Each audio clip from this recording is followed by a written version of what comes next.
the Education USA Facebook Live session for 2024. We are so happy to be back with you all, and we are starting in a very grand way. Today, we are featuring Study Texas, which is a group that contains about 40 US colleges and universities. We have a powerful delegation from Study Texas with us here this afternoon. But before I introduce you to all of them, I would like to introduce myself and tell you a bit about what I do. My name is Bernice Afote. I am one of 4 Education USA advisors in Ghana.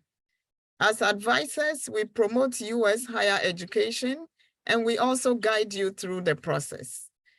If you are interested in working with Education USA, you can find us in Accra at the US Embassy and in Kumasi at ACE Consult, Asokwa. Before we finish today's program, we will be leaving our contacts so you can reach us and take it away from there. Today, we are going to look at Study Texas and discuss or learn about a few schools in the consortium that are represented here this afternoon, but you also get to know which other universities are present in Texas that you may want to consider. At this juncture, I will turn over to my colleague and friend, Shannon, to introduce herself and turn over to our powerful delegation here to let you know what they have for you this afternoon. Whilst the presentation goes on, if you have any questions, feel free to type them in the chat box, and we will take our time at the end of the presentation to answer as many questions as our time will allow. Thank you again for tuning in this afternoon. Listen carefully and enjoy, and we will reconnect when it's time for question and answer. I will turn over to Shannon at this time. Thank you. Good afternoon. My name is Shannon Beto, and I am the Director of International and Veteran Services at Houston Christian University. And we have lots of students from Africa here at our university, and we're very excited to meet with y'all today. And I'm going to allow my colleagues from Study Texas to introduce themselves as well. Good morning, everyone. My name is Lady Davis. I'm the coordinator of international recruitment at Lamar University, and I am very happy to be here today. Hello, everyone. My name is Rebecca Kay. I'm the Director of International Student Services at the University of Mary Hardin-Baylor. And I'm excited that we'll be able to share a little bit of Texas, a little taste of Texas for you today. Hello, my name is Jennifer Hunter. I'm Assistant Dean in the Office of Graduate and Postdoctoral Studies, and I'm very excited to share that we have a newly formed African Graduate Student Association. So looking forward to sharing more about that. Susan, you want to introduce Hello, I'm Susan Mayoli, and I am the International Student Coordinator at Houston Christian University, and I'm originally from Kenya. So I'm excited to hear what questions you have, and if you have some for me, let me know. Thank y'all. So first of all, we wanted to share a little bit about Texas. So where is Texas? The United States is in North America, and right in the middle of North America is the United States. But then on the very southern part, right in the middle, is the wonderful state of Texas. And we have weather that is very similar to Ghana, and it's a really great state. It is actually very, very big. And we're excited to share a little bit more about Texas with you today. So the first thing we want to ask is, what do you think of when you hear Texas? I'm going to get onto the Facebook page and see if I can find, if you just want to put it in your comments, and then we can kind of see if anybody wants to put a comment on what do you think of when you hear the word Texas? Give everybody a minute. There's lots of different interesting opinions about what Texas is. So I'm interested to hear what you think of. The most popular thing that people say is cowboys. And we actually do have a lot of cowboys in Texas still. Not as many as we used to, but actually the largest rodeo in the world is still in Houston, Texas. And it's really fun to go to rodeos. In fact, where I live, there's even a small local family rodeo where the kids still get to ride horses and things like that. So we do still love our cowboys. The other thing that sometimes people say is NASA and spaceships. And so not only do we have NASA in Houston, and that's where Mission Control is, and you can actually go tour and walk inside of spaceships, but also the headquarters of Tesla is here in our state. And so we do have lots of spaceships, and that's a very modern thing. Sometimes people say like Lone Star State or everything is bigger in Texas, which are all true as well. But we hope that you learn a little bit more about Texas today and find out that we are more than just cowboys and NASA. So I'm going to go to the next slide. And so these are some different things that you might see in Texas. So the first one is the San Antonio River Walk. It's very famous. And people can ride boats up and down the river walk, and there's very famous restaurants. It's famous for the Mexican food, Tex-Mex food, and the Alamo, which is where a very famous battle was fought for Texas. And then you can see some of the big cities. So Houston is the 4th largest city in the United States. Dallas-Fort Worth combined is even bigger than that. And so we have lots and lots of big cities, which means lots of jobs and lots of things to do. The bottom picture is of our capital. Our capital is actually bigger than the US Capitol. And but we also have lots of large open spaces. So if you like hiking or outdoors, there's plenty of things to do there. So Texas is big enough to have lots of variety in what we have to offer. So I'm going to hand it over to Rebecca. All right, thanks, Shannon. So we're going to talk a little bit about some of the details of Texas. Shannon had mentioned that Texas is a large state. It is the 2nd largest state, largest being Alaska.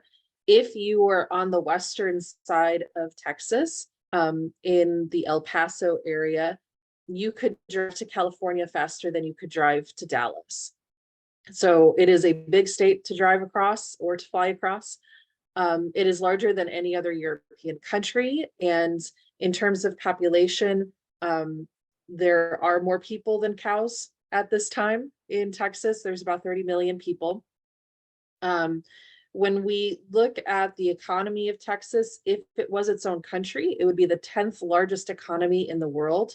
It exports more than any other state in the United States. And as we talked about with different types of industries that you'll see across Texas, you'll see everything from tech and defense. You'll also see agriculture and healthcare. The cost of living is lower than the national average in Texas. And you'll see here with the different famous sites that you'll be able to find across Texas. You'll find historic sites, hiking trails, big cities, all sorts of different things to explore. We'll go ahead and go to the next slide.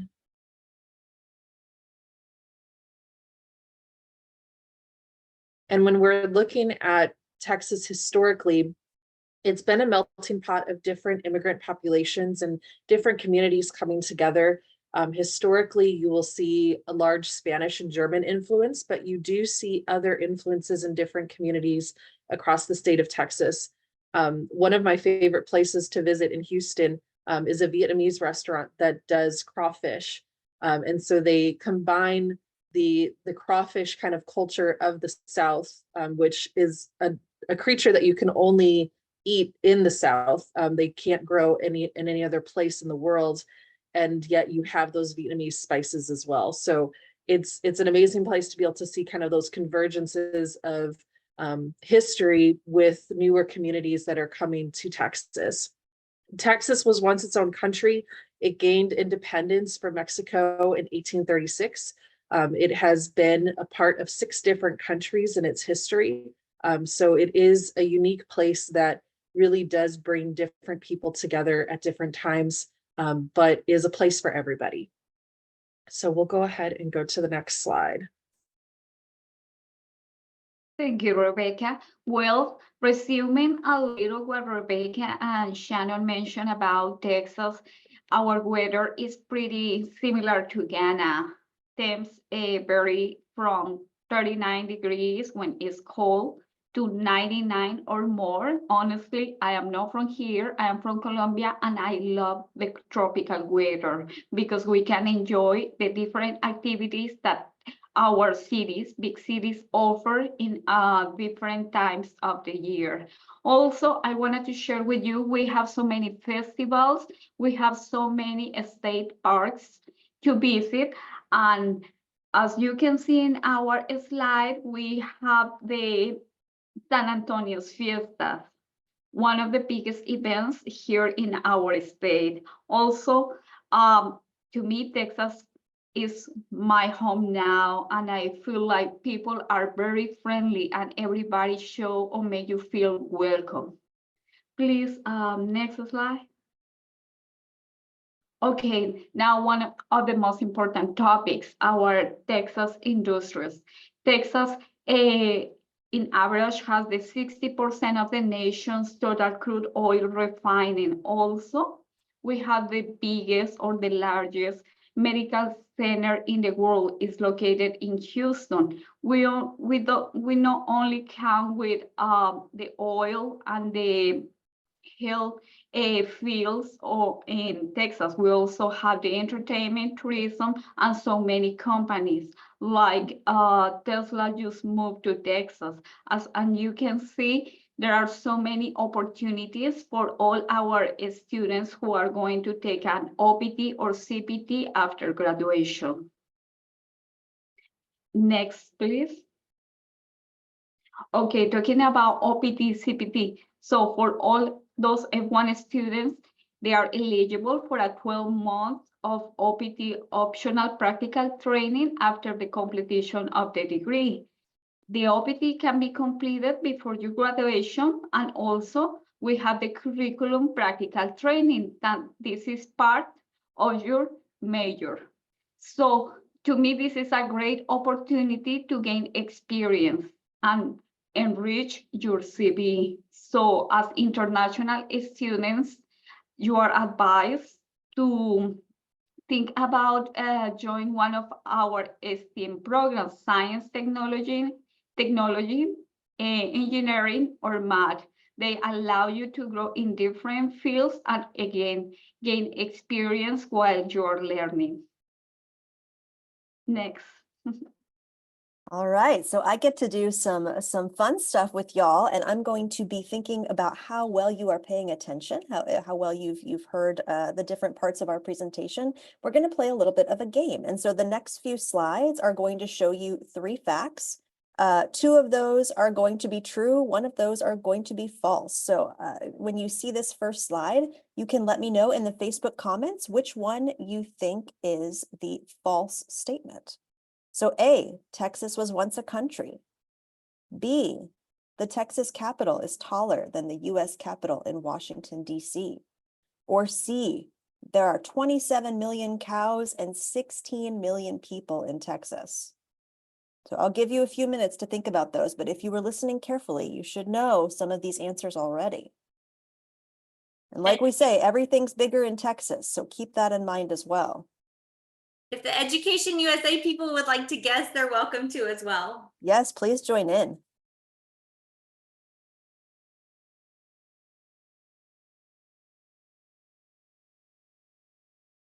Okay. Oh, I see some answers coming in.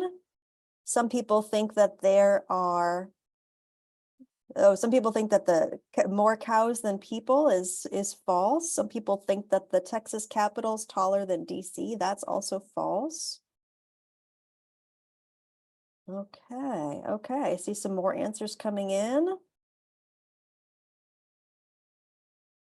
All right, let's go to the next slide and see what the answer is. All right, so it's true. Texas was once a country, an independent country. The Texas Capitol is in fact taller than the US Capitol in DC. Like we said, everything's bigger in Texas. Oh, could we go back to our slides, please?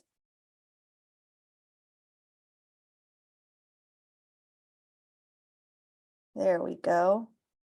But it is unfortunately not true. There are only 16 million cows in Texas and 30 million people. We do have a lot of cows, but definitely more people than cows.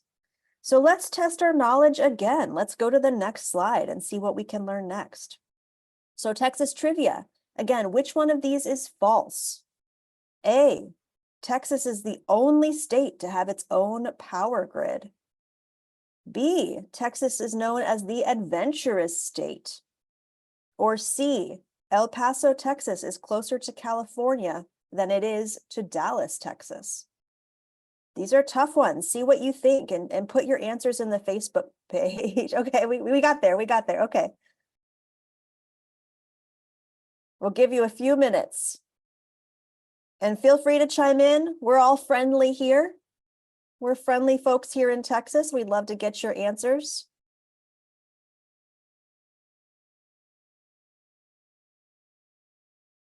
And again, we're looking for the false statement. Which statement is false?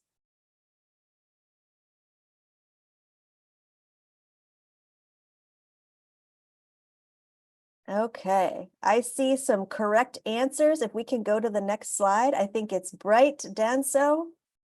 And yeah, Emmanuel all got it. So Texas is known as the friendship state. That's our state motto, friendship. We do have our own power grid, and El Paso, Texas is closer to California than Dallas. You might have heard Rebecca say that earlier in the presentation. So kudos to you for paying attention if you got that right. All right, a little bit about Study Texas, which is the organization that we are representing today. It's a consortium of higher education institutions in Texas, and our job really is to give you great information about what it's like to study in Texas. There's a ton of institutions represented in this organization, and we have accredited universities and community colleges here. So there's lots of different types of higher educational institutions. And if you want information on this, you can visit studytexas.us for more information. But essentially, we really want to make sure that we connect international students with the educational opportunities here in our great state. Next slide, please. Okay, admissions requirements. I think this is Rebecca. So we just wanted to be able to give you guys a breakdown of our 4 institutions and some of the common questions that students will have about the minimum requirements. So we will have Houston Christian first start and talk a little bit about their requirements and then move across the line before we introduce our universities to you. Great. Thank you, Rebecca. Yes, so Houston Christian University, English proficiency is waived for Ghanaians because that English is the official language in Ghana. So you don't have to worry about if the requirements on admission say that you have to take the Duolingo test or IELTS or TOEFL. Ghanaians do not have to do that. We are test optional. However, you have 2 choices. You can select test optional, or you can select that you want to submit SAT scores. So what I recommend that a lot of students do is go ahead and select test optional and go that direction. And then if they take the SAT later and they score really well, then you can go back in and add your SAT scores and see if that will help increase your scholarship. So speaking of scholarships, your application to the university is also your scholarship application. So if they're asking for an essay or even a short paragraph about why you want to attend HCU, please complete that. Don't skip over that. Also, it's very important in the United States to include your activities. So if you have volunteer hours, if you have a job, if you've been involved in sports or clubs in your school, please list those. Don't skip that part because that really helps us with determining the best scholarship for you and helps us with admissions applications. So please complete that. We also want to see that you are a good fit for the university. So if you explain in that paragraph like why you want to attend HCU, that helps us a lot on the admission side. We do have very generous scholarships. International students pay the same tuition as any other student, and they also receive the same merit scholarships, which can be for undergraduates up to $24,000 per year. So it's a really great benefit for international students. And our application fee, it's free to apply. So I'm going to turn it over to Lady. Thank you, Shannon. Yes, Lamar University, as the Houston Christian University, we offer a waiver in the English proficiency. Once our applicants have submitted the application and received the Lamar ID number, they can fill out a form, and that will allow us to apply the fee waiver. Also, they need to include the bio page of the passport to prove or verify they are citizens of one of the countries that we waived this requirement. The SIT is ACT for the undergrads, it's optional.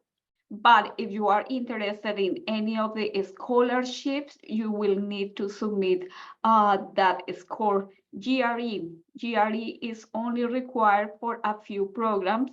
Actually, the College of Engineering, the College of Business, and some of the programs like computer science are waiving this requirement if the CGPA is higher than 2.5. However, as Shannon mentioned, depending on the background, experience, activities, if your CGPA is not high enough, we can work together to try to get the waiver. Scholarships. In undergraduate level, we offer different academic scholarships, and also for graduate, we offer the in-state tuition and $1,000 per year. All those scholarships can be offered to the student once they have applied and submit all the academic records. If for any reason you are not eligible for this graduate or undergrad scholarship, we also have a portal where students can log in and apply to different scholarships that are offered through the year. And finally, the application fee. The international application fee is $75. But for all those attendees to this webinar, we will be waiving. So once we finish, if you are interested in applying to Lamar University, you can reach out to me and we can offer this waiver. All right, I think I'm up next. It's Rice University here in Houston, Texas.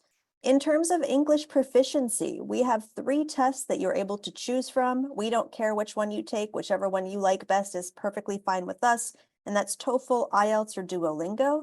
If you did attend an institution for your undergrad or your master's where English is the primary mode of instruction, you can submit a waiver request to your Department of Application to have that waived as well. In terms of testing, SAT, ACT, these are completely optional. For the GRE, you can request to opt out of this. The only program that requires a GRE or a GMAT will be the School of Business. Otherwise, it's totally optional for grad programs as well. In terms of scholarships, PhD programs at Rice are fully funded, and you're going to find that it's a pretty common thing across the United States. So keep that in mind. If you really love research and that's what you want to do with your career, consider a PhD program. Again, you will get a tuition waiver, you will get a stipend that supports your cost of living, and you do not need a master's degree to apply for a PhD. You can come straight from your bachelor's. In terms of undergraduate funding, undergraduates who are applying to Rice will be considered for merit and need-based awards. And so make sure that when you're filling out your application, you, like Shannon said, you're giving all those details about your academic history, about all of your extracurriculars, and then all of the financial need that you might have as well. Make sure that you say that in your application. Application fee for undergraduates is $75. For graduate students, it's $85. But we do offer a period of time where we have fee waivers in the fall. So make sure that you sign up for our mailing lists and keep an eye out for those fee waiver weeks that we'll have in October. And I will pass it to Rebecca. Thanks, Jennifer. So University of Mary Hardin-Baylor, we waive the TOEFL or IELTS requirements if we can verify that English is a sole language of instruction. So for public schools in Ghana and universities, we will be able to waive that. Only if you are going to a university in France or something like that, may we possibly be asking for additional information. The SAT, ACT, GRE is completely optional. None of our graduate programs require these exams. For the SAT and ACT, if you are planning to take it for an undergraduate application, go ahead and submit it with your application materials, because it does put you into a larger pool for larger scholarship awards. All international students are automatically considered for academic merit scholarships. All international students are guaranteed in an academic merit scholarship. Our tuition is the same for US citizens and international students, and the scholarship pool is the same. And then for our application fee, it is typically $75, but we will waive it for all attendees of the fair, or the webinar, those who are attending now, or if you're watching this recording later, do copy down my contact details, and I can waive that fee in the future. And we'll go ahead and move to the next slide. And it's me again. Okay, so we're going to start our little tour of Texas in Central Texas before we move to the east. The University of Mary Hardin-Baylor, we are in Belton, Texas, so we are an hour north of Austin. We're the oldest continuously operating university in the state of Texas. So we are older than the state of Texas being a state in the United States. We were founded under the Republic of Texas when Texas was its own country. We have 3,600 students from 35 countries. Our university has a Christian heritage. You do not have to be a Christian to attend the university.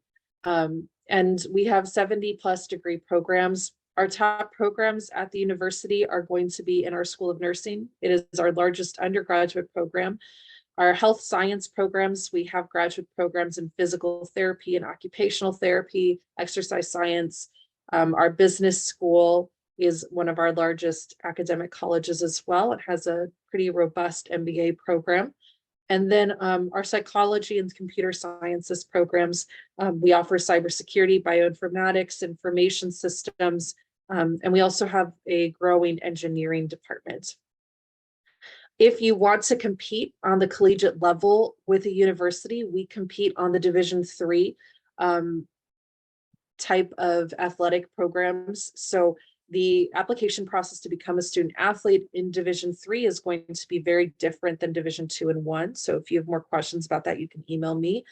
And like I said, we do guarantee all of our international students a scholarship on the undergrad and grad level. You'll see my office email. It's at iss@umhb.edu, and my WhatsApp number there. If you are interested in applying and would like that fee waiver, do send me a message either by email or on WhatsApp, and we can get your application started. We'll go ahead and move to our next campus. Hello, everyone. Again, my name is Shannon Beto, and I am the Director of International Student Services at Houston Christian University. If you scan that QR code, and I will put it in the chat, the link in the chat as well in just a minute, but if you scan that QR code, then you can sign up to receive feedback from all of our universities. And so we will share that information with all of the universities present in this webinar so that you can receive scholarship and application information from all of us. So please do scan the QR code. And a little bit about Houston Christian University. So we do offer almost every single person a scholarship of some sort. And I just noticed we increased our scholarship amount to $24,000 per year. That's the maximum for undergraduates. Graduate students have varying scholarships. And we do have lots of Division I NCAA sports. So if you are a soccer player and you're interested, then you can go ahead and see if you could make the soccer team. It is a very, very competitive team. We do have men's and women's soccer. It's free to apply and fairly easy. So all you have to do is go to hc.edu/apply and apply online. We are an extremely diverse campus. You will find people from all over the world. on our campus. We have more than 60 countries represented on our campus. We do have dorms, beautiful dorms on our campus. And even if you're not in the NCAA division teams, but you just like to play sports, we do offer a lot of that on our campus. Our most popular major for international students who are going to be computer science is a huge one, electrical engineering, international business or other business. Nursing is a huge major for us. And then if you're interested in biology, chemistry, microbiology, that's going to be a really big major for a lot of our students. And also we're asking if you're interested in education to please come to us, because I don't know how much y'all know about what's going on in the United States and in particular Texas, but there is a huge teacher shortage. And so I'm always encouraging my students that if they are interested in education, please come major in education, because we really, really need teachers. So at the beginning of this school year, my son, who is in 8th grade, had 8 teachers. Half of them were substitutes because they didn't have enough teachers for his school. And so we're really, really encouraging those who are interested in educating our students to come and apply and become teachers. And so we have lots of organizations. You can go on a virtual campus tour at hc.edu/visit or email goglobal@hc.edu. And I'm going to put our WhatsApp phone number in the chat as well. So thank you very much. And please put questions in the chat. We will answer them at the end, and I'm going to hand it over to Rice. All right, thanks, Shannon. Yeah, so as I mentioned, Rice University is a small private research institution located in Houston, Texas. So if you're at all interested in research as a graduate student, it is a great place to be. I like this photo for a few reasons. One is that it shows that iconic main building of Rice when we were founded in 1912. That was the original building where all classes were held. You'll kind of see all this green space behind us is Herman Park. That's where our zoo is. That's where a lot of our museums are. Over to the left, you'll see downtown Houston. And then just out of sight on the right side, you're going to, you'll know that there is the Texas Medical Center there. It's the largest medical center in the world. It is a fantastic place to do anything related to healthcare, bioengineering. We do a lot of collaborations with surgeons and researchers and doctors there. So great place to be if you're interested in that kind of work. Rice is known for its graduate programs in architecture, business, engineering, humanities, music, natural sciences, and social sciences. And we also have undergraduate programs as well in all of these areas. One thing I do want to call attention to is that qualified doctoral students do receive full tuition support and a stipend to cover cost of living expenses. So again, if you're interested in a research career, if you're interested in a PhD, great place to be, great place to do research. You do not need a master's degree to apply to a PhD. You can do that straight from the bachelor's as well. In terms of our admissions requirements for grads, it's a GPA of 3.0 or higher or equivalent. The GRE or the GMAT is typically waived in most programs, but the School of Business will require one or the other, and they'll allow you to choose which one you would like to do. We talked about TOEFL, IELTS, or Duolingo being your choice. We don't care which test you take, whichever one you like the best. I personally love a good deal, so I probably would go with the cheapest one, but totally up to you. And you can request a waiver if you have instruction in English. It's also important to note that individual department requirements may vary. So really important to think about what departments are asking for, when deadlines are, and to really pay attention to those deadlines as well.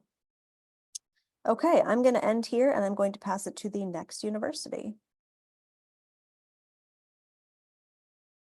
Thank you, Jennifer. Well, this is Lady Davis again with Lamar University.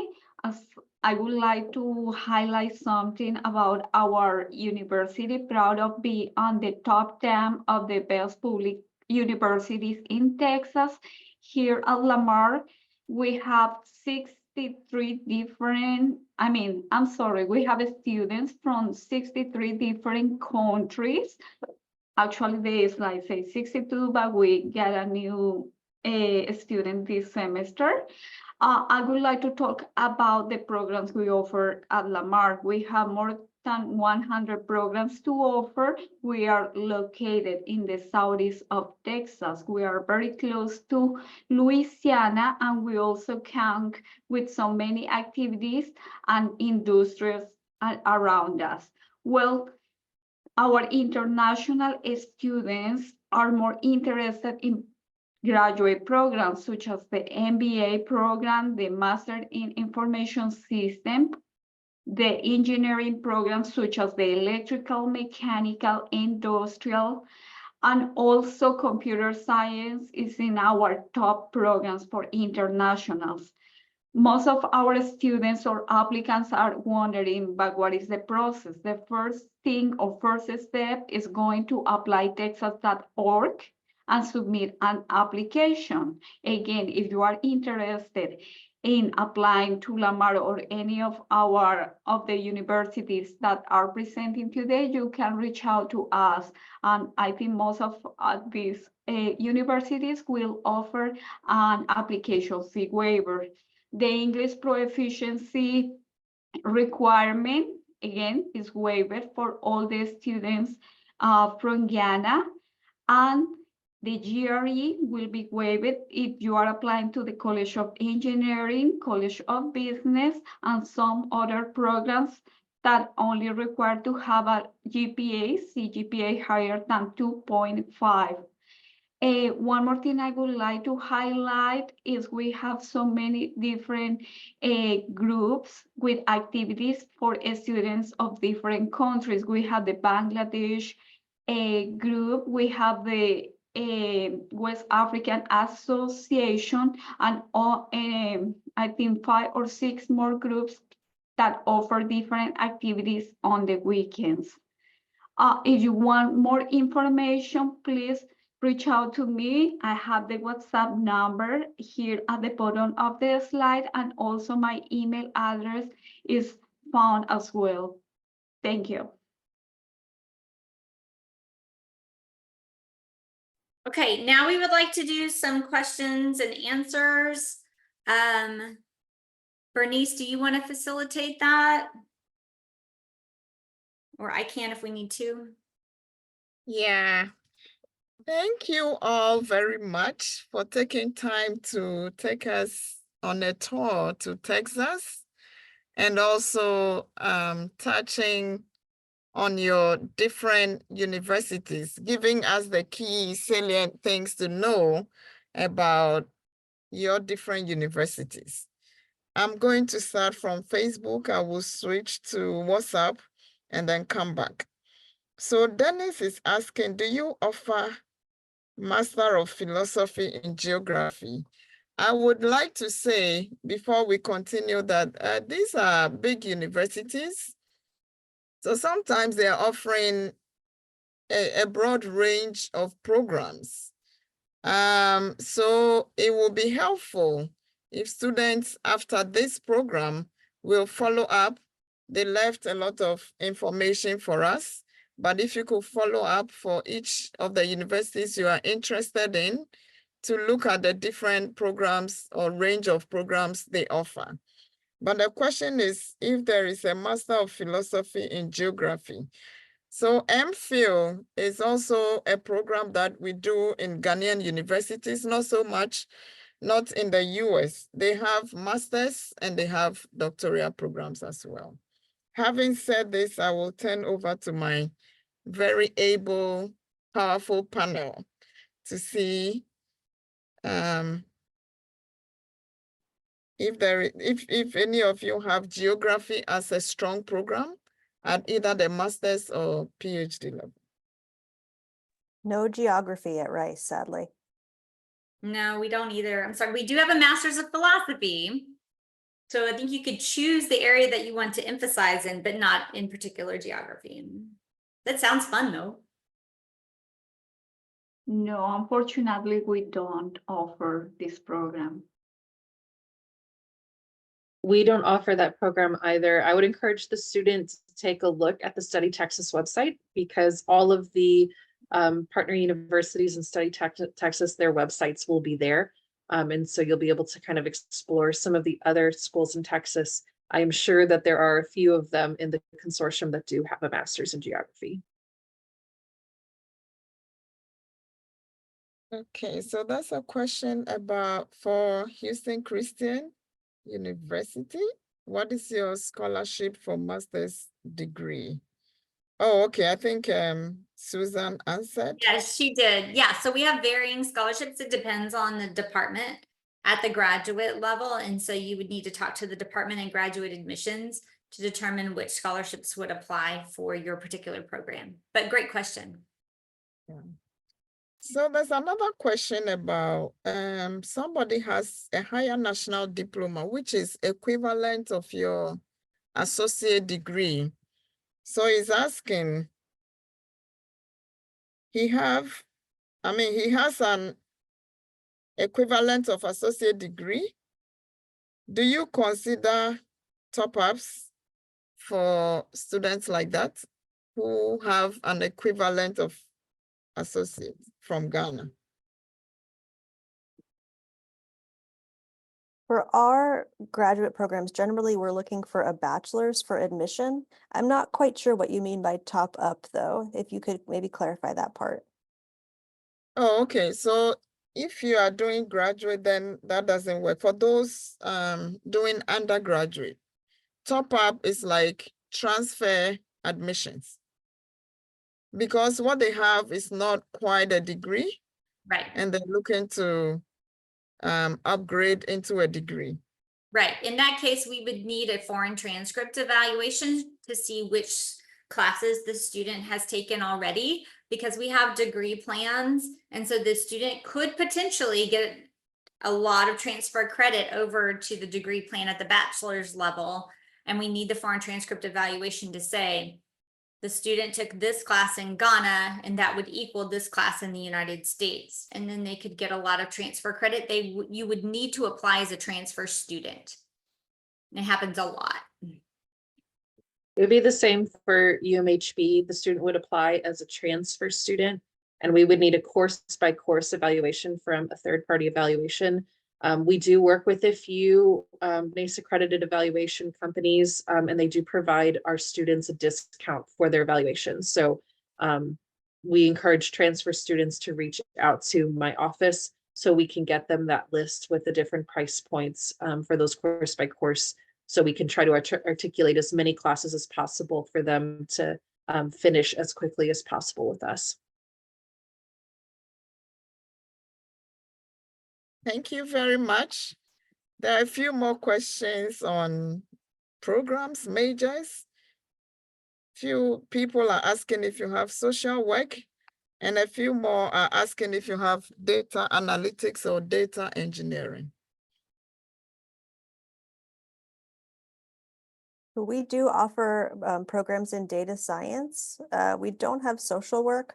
And I put a link in the Facebook page where you can look at all of our programs of study, and you can see there exactly what we offer and which degrees we offer as well. We do offer a Master's of Business Administration and Data Analytics. And in fact, it's one of our most popular programs. It has about half international students because it is a STEM major. And so as the lady was talking earlier, if you major in data analytics and you graduate and apply for OPT, you can apply for 1 year of OPT plus a 2-year extension. You end up with 3 years of work authorization in the United States after the data analytics degree. That's a great program for international students, and they could take advantage of a lot of economic opportunities and job opportunities that Texas has to offer. We do have a bachelor's of social work as well. At Lamar University, we do offer a bachelor's in social work, and also we can with a master's in business administration with concentration in analytics. So it's a good way, as Shannon mentioned, to have an OPT and CPT as part of the experience in your professional career. So for Awesome. UMHB, we do also have a bachelor's of social work. And we do offer an MBA and an MSIS with a concentration in data analytics. So depending on if the student wants to have a bit more of a business background or more of a technical background, they can choose either of those degrees and do the analytics concentration. Thank you all very much. There's another question here. Says it goes for all the university reps. When will the application for fall 25 be opened? This is my own addition, maybe talk a bit about deadlines as well for international students. Thank you. And so for Rice, our application for graduate programs usually opens in August for the following year admissions. So August 2024 will be opening applications for fall 2025 start dates. In terms of deadlines, I think for most graduate programs, you'll find it's across the board. We do not have a central deadline at Rice. Every program that you apply to will have a different deadline, and it is going to be like that at many universities across the US. So be vigilant, make sure that you write down those deadlines early and keep checking on them, and make sure that they are correct in your data when you're putting things together.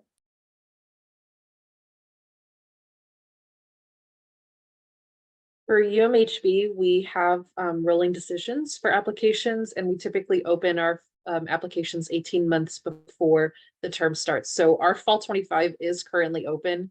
I know we have a couple of applications already for fall.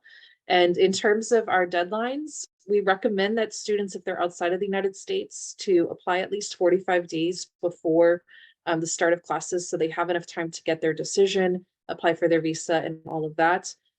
If they're in the United States, we would recommend at least 2 weeks before classes start, so they have enough time to get their decision and make their move for their transfer. We also have rolling admissions, but I do want to emphasize that visa processing times are extremely long at this point.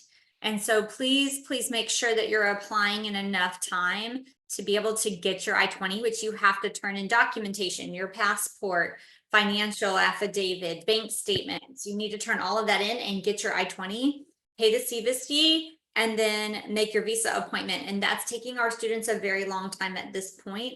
So I highly recommend that you start as soon as possible so that you are not stressed out about the visa process, because lots of students apply to universities, but international students just have these extra steps that they have to go through.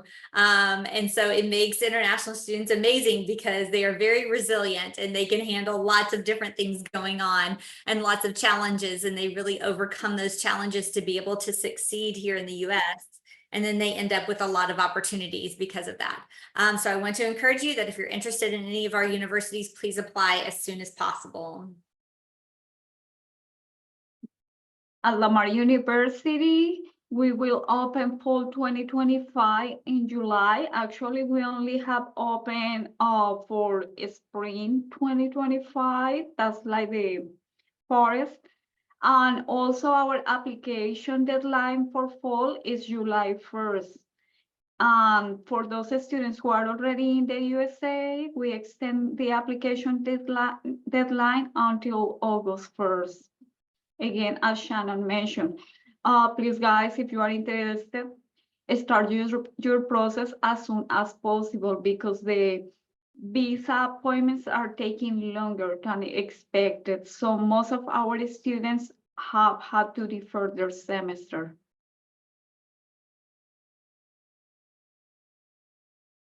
Okay, thank you all for taking time to answer these questions, university by university. Oh.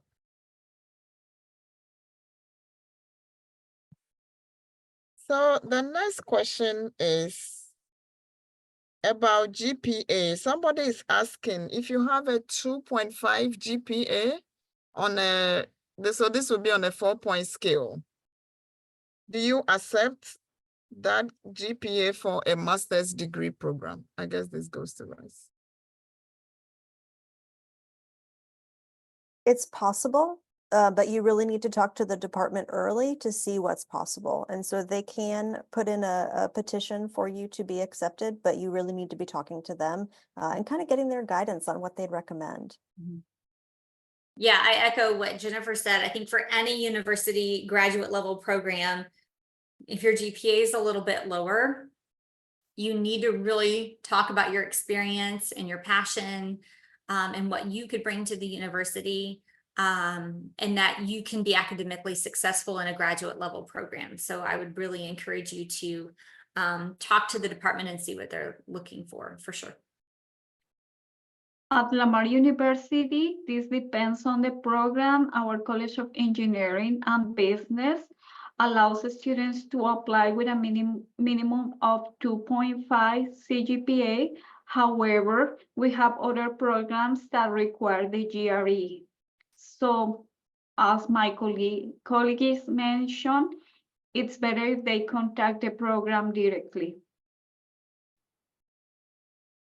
Same thing with UMHB, the graduate program coordinators, the faculty and the departments, they're making the decisions on the application based on their accreditations and their rankings. There are certain exceptions they can make and certain that they can't. It depends program by program. So I would encourage you to take a look at the university's websites and find the graduate program that you're interested in. Typically, there will be a point of contact for the department on the website for that specific program.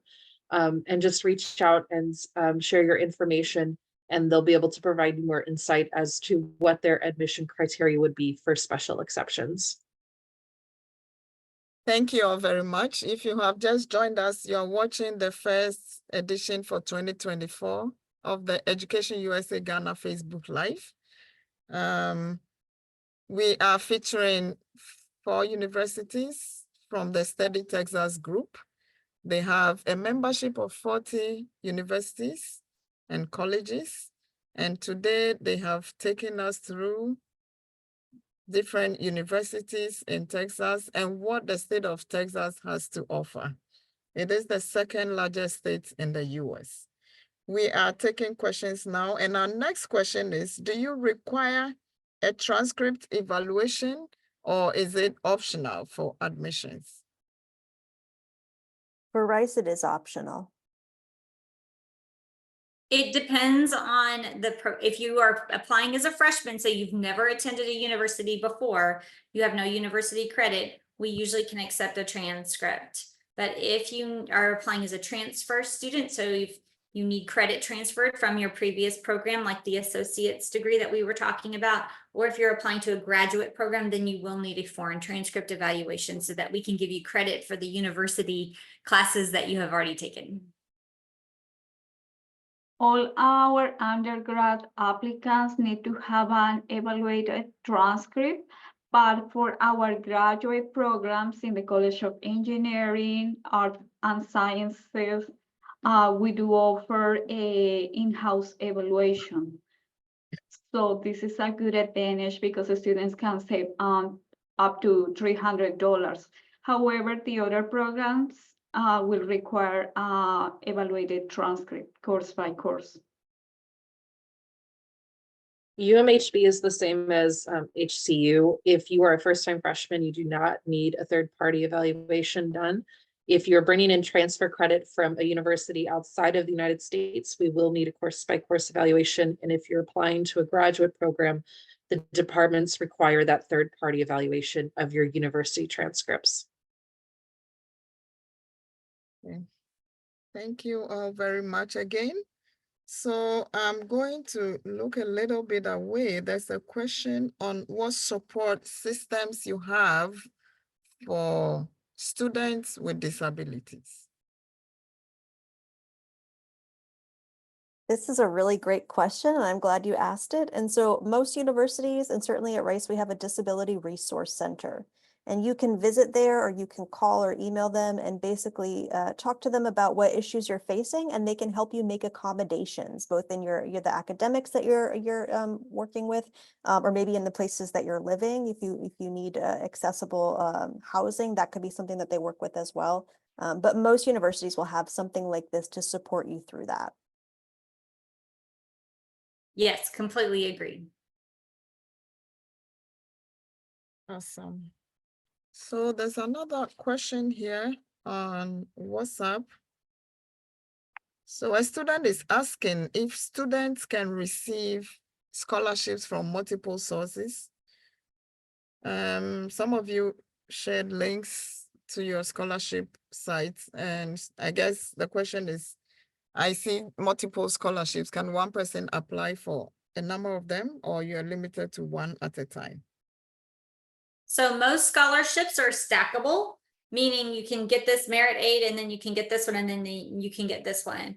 And so absolutely 100%. So for example, we have a merit aid. So let's say you had our founder scholarship, which is $24,000 a year.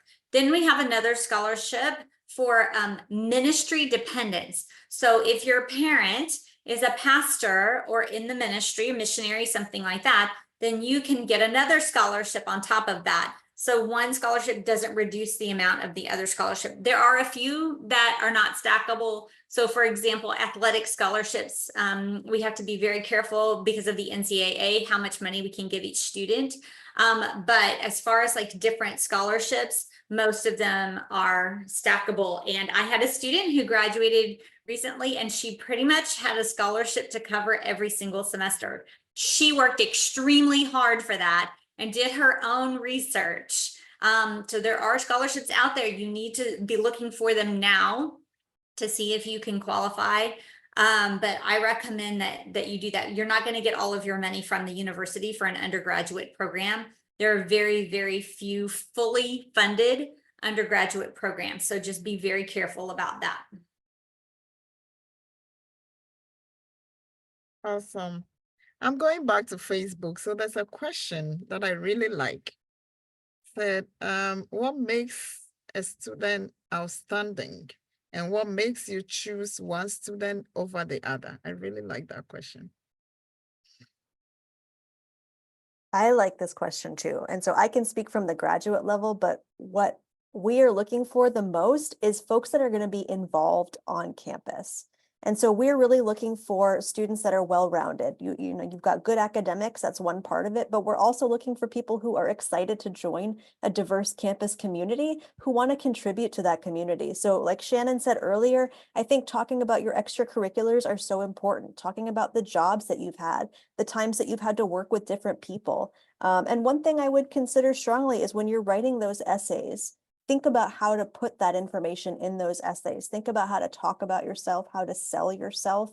I know that can be really uncomfortable for a lot of us, but it's something that I think it's really important to do. Talk about the unique things that make you, you, and that will really stand out to a university.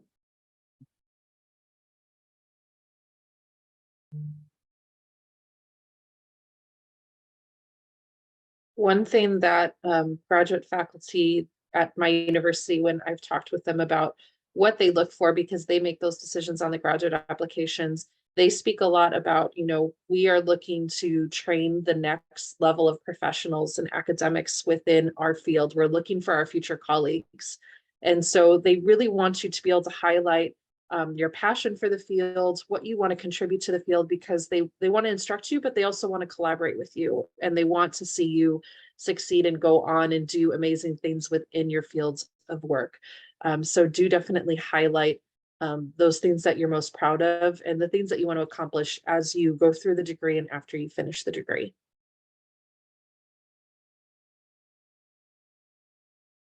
At Lamar University, the academic excellence is an important factor, but also we are looking for students who are passionate about transfer knowledge, all the culture involvement in campus, and being able to create that networking, not only in this community, also in their countries, and also create that leadership and show how important is the diversification and inclusion in a society.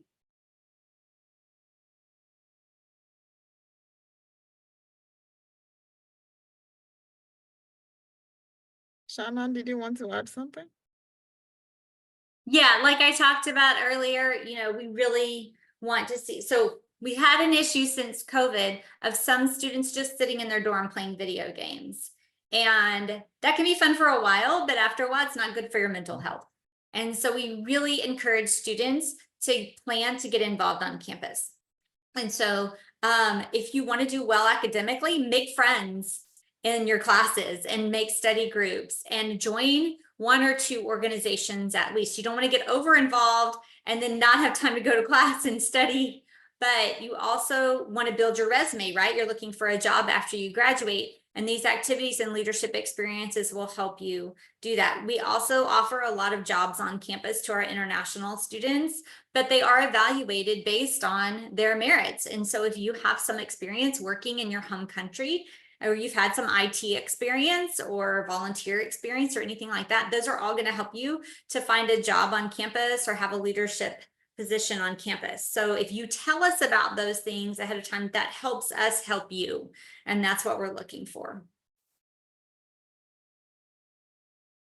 Thank you all very much. Our time is running out all too soon. But before we wrap up, I want to encourage all listeners and viewers to remember to connect with Education USA. We've talked a lot, we've touched on different aspects of the application process.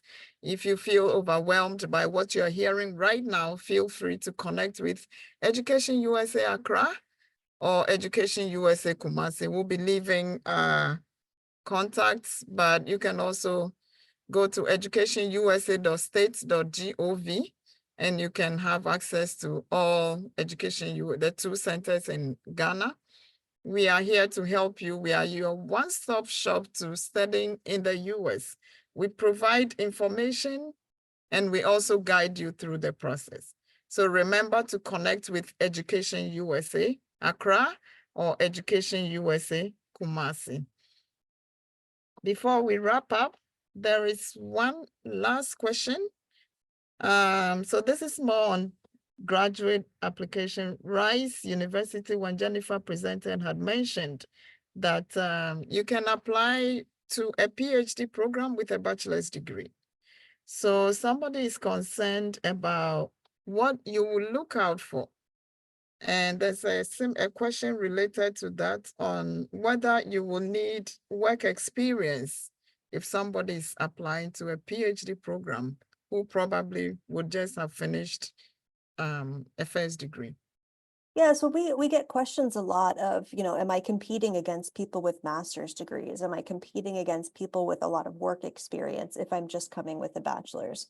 But the vast majority of our students, they graduate with a bachelor's degree and they go straight on to the PhD, and they don't necessarily have that gap. It's fine if you do. I think there's a lot of ways to show that you have academic readiness for a PhD. Certainly work experience is one of those things. And typically when you are going into a PhD, you earn the master's as part of the PhD program. So the first 2 years are really going to be coursework, getting your master's degree. If you already have your master's degree, you'll probably just jump straight into your dissertation research. So there's students that have done all kinds of things before they've come to university. You don't need to worry so much about, am I competing with somebody who already has a master's degree? Because again, the vast majority of students come straight from the bachelor's without that kind of gap between education. But if you do have that experience, totally okay. We're very happy to see that as well.